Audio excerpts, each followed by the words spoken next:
Well, we have the Queen of Hearts raffle going on right now here at McHenry VFW Post 4600, and the objective is to find the elusive Queen of Hearts.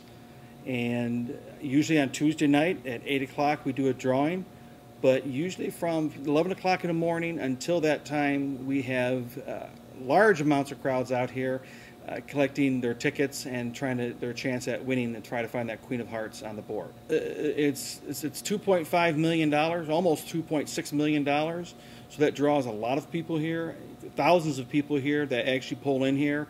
The parking lot is always jammed full of people coming in and out. The money goes to many sources, veterans programs, for VFW building improvements here at the post. We do need to get some upgrades done in the kitchen, upgrades in the parking lot, and we are also hoping to put in a beer garden outside for people to enjoy themselves. But again, we also want to enhance many of our veterans programs that we do for surrounding veterans that need assistance.